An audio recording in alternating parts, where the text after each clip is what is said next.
জীবনের অনেকগুলো বছর পেরিয়ে 5টি শিক্ষা অর্জন করলাম। Don't reveal your plans. নিজের প্ল্যান্স কখনো কারোর সঙ্গে ডিসকাস করবেন না। Always work in silence because 90% of the people around you are wearing fake mask. তারা আপনাকে সাকসেসফুল হতে দেখতেই চায় না। They always going to pull you down. So let your work speak and not your words. 2 number, দেখুন universe না আপনাকে সব সময় দুটো চয়েস দেয়, তারপর ইচ্ছে আপনার। হয় অন্য কারোর স্বপ্নকে, এখানে আপনার বাবা মাও হতে পারে, সার্থক করার জন্য নিজের স্বপ্নকে স্যাক্রিফাইস করে দিন, নয়তো আজ থেকে, এখন থেকে, এই সময় থেকে নিজের স্বপ্নের উপর কাজ করা শুরু করে দিন। আর তা না হলে এই যে সময়টা, এটাও আপনার হাত থেকে পেরিয়ে যাবে। 3 নম্বর, সব থেকে ইম্পর্টেন্ট পয়েন্ট, আর 90% লোকজন এটাকেই টেক ইট ফর গ্রান্টেড নেয়, আপনার স্বাস্থ্য। দেখুন, যদি আজ আপনার স্বাস্থ্য খারাপ হয়ে যায় তাহলে ভবিষ্যৎ বানাতে পারবেন না।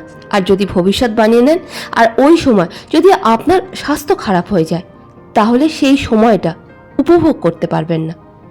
সো হেলথ ইজ দ্য কি, ইট ইজ নট নেগোশিয়েবল। আপনি যদি নিজেই নিজের জন্য থাকেন তাহলে নিজের দেখাশুনো করুন।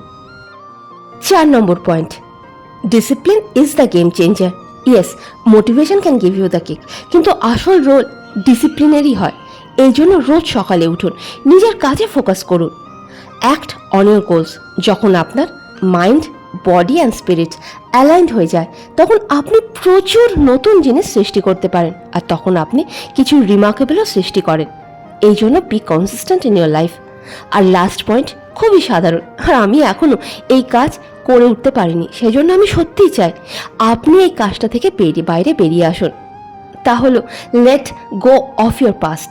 দেখুন, যা হয়ে গেছে হয়ে গেছে, তার জন্য আর হাউতাশ করে কোনো লাভ নেই। হ্যাঁ, শিক্ষা তো নেওয়া যেতেই পারে, কাজেও লাগানো যেতে পারে, যাতে আবার সেই একই ভুল না রিপিট করতে হয়, যাতে না ফিউচারে ওই একই লুপে না ঘুরতে হয়।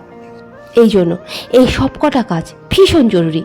এই ভিডিওটাকে সেই মানুষের সাথে অবশ্যই শেয়ার করুন যে এখনও ওই একই ফেসে স্ট্রাগল করছে। বিশ্বাস করুন, you will be the king or the queen of your life if you implement this 5 steps. নিজের প্রচুর খেয়াল রাখুন। ধন্যবাদ।